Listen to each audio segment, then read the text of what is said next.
Close your eyes and let the world around you fade. Tonight, no shocks, no jump scares, just quiet corners of history, where people vanished and mysteries remain. Let these 3 real-life stories wash over you. Feeling intrigued? Give this video a like, share your thoughts in the comments, and subscribe so you won't miss the next story waiting in the shadows. Let's begin. Story 1. The Vanishing at Flannan Isle. The year was 1900, December. The place, a cluster of rocky, windswept islands off the coast of Scotland known as the Flannan Isles. They are lonely places, jagged teeth of stone rising from the cold Atlantic, where the wind never truly stops its low, mournful whistle. On the highest point of the largest island, Eilean Mor, stood a lighthouse. Its beam was a lifeline for sailors navigating the treacherous Seven Hunters Rocks. But on the night of December 15th, the light went out. When a relief ship finally fought through the winter storms to reach the island on December 26th, the world it found was frozen in time. The relief keeper, Joseph Moore, stepped onto the landing and felt a heavy, unnatural silence. There was no welcoming committee, no flag flying from the staff, no crates waiting to be taken back to the mainland. He climbed the 160 stone steps to the lighthouse door. It was locked. When he let himself in, he found the kitchen table set for a meal that had never been eaten. A chair lay overturned on its side, as if someone had stood up in a sudden, desperate hurry. On the wall, the clock had simply stopped. 3 men, Thomas Marshall, James Ducat, and Donald MacArthur, had vanished. Investigators were baffled. They found that the lamps had been cleaned and refilled. The men's oilskins, their heavy waterproof coats, were still hanging on their hooks, except for one set. This was deeply unsettling. No seasoned lighthouse keeper would ever step out into a December storm in the North Atlantic without their gear. It would be a death sentence.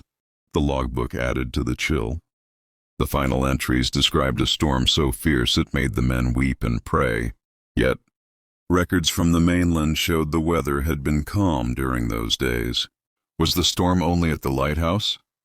Or was it a storm of the mind? Some say a rogue wave, a wall of water 100 feet high, swept them from the cliffs. Others whisper of more ancient things, of the phantom of the 7 hunters or spirits that guard the lonely rocks. To this day, the lamps are lit by machines, and no trace of the 3 men has ever been found. They belong to the sea now, and to the silence of the Flannan Isles. Story 2. The Springfield 3. It was a warm, humid night in June 1992 in Springfield, Missouri. The air was filled with the scent of freshly cut grass and the excitement of high school graduation. Stacy McCall and Susie Streeter had just finished celebrating. They were young, full of plans, and looking forward to a trip to a water park the next day. Around 2:15 in the morning, they arrived at Susie's house, where Susie's mother, Cheryl Levitt, was waiting. The neighborhood was quiet. The porch light flickered. Inside, the 3 women prepared for bed. The next morning, friends arrived to pick them up for their trip. They found the front door unlocked. The house was peaceful. The family dog, a small Yorkshire Terrier named Cinnamon, was inside, pacing nervously but unharmed. But the women were gone. What makes the story of the Springfield 3 so haunting is the normalcy of the scene they left behind. Their purses were lined up in the hallway, containing their keys, money, and medication. Their cars were still parked in the driveway. Their clothes from the night before were folded neatly. It appeared as though they had simply stepped out of their lives for a moment and never stepped back in. There was only one tiny, fractured clue. The glass globe of the porch light had been shattered, and the bulb was slightly unscrewed. For decades, the town has searched. Thousands of leads have been followed. There were whispers of a mysterious green van seen in the area, and even darker theories about a local construction site. But the earth kept its secrets. As the years turn into decades, the house on Delmar Street has seen new owners, but the mystery remains etched into the pavement. 3 lives vanished between the ticks of a clock, leaving a community to wonder, how can 3 people disappear from a quiet home without a single neighbor hearing a sound? Story 3. The Smoke of Fayetteville. Our final story takes us back to Christmas Eve, 1945, Fayetteville, West Virginia. The Sauter family was tucked away in their large wooden home, the excitement of the holiday still lingering in the air. George and Jenny Sauter had 9 children in the house that night. At 1 a.m. the phone rang. Jenny answered, but the caller was a stranger with a strange laugh. She hung up, noticed the lights were still on and the door was unlocked, and went back to bed. Minutes later, she heard a heavy thud on the roof, the sound of something rolling. Then the smell of smoke. The house was an inferno.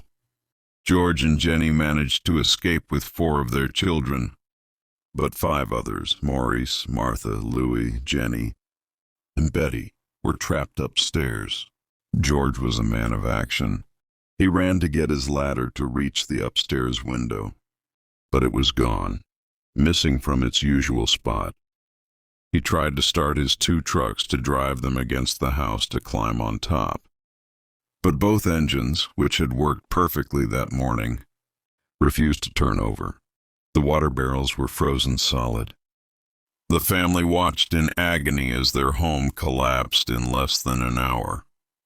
But the mystery didn't end in the ashes. When the fire died down, investigators found something impossible. No bones. No remains. A fire of that length and temperature should not have been hot enough to completely cremate 5 human bodies. The Sauters began to suspect the fire was a cover-up. They remembered a man who had visited weeks earlier, warning George that his house would go up in smoke because of his political views. They heard stories of a stolen ladder found hidden in a nearby ditch. Years later, a letter arrived with no return address. Inside was a photograph of a young man who looked exactly like their missing son, Louis, grown into an adult. On the back it said, Louis Sauter. I love Brother Frankie. The Sauters spent the rest of their lives maintaining a billboard on the side of the highway, featuring the faces of their 5 children, waiting for a knock on the door that never came. To this day, the ground where the house once stood remains a quiet memorial to a Christmas night that ended in smoke and shadows. Thank you for spending this quiet time with me. If these stories gave you a moment of reflection or helped you find your way toward rest, please hit like, subscribe, and join our little community. We have more mysteries waiting to be explored. If you have a theory or a story of your own, I'd love to read it in the comments below. For now, let the mysteries rest. Sleep well, stay safe, and I will see you in the next story.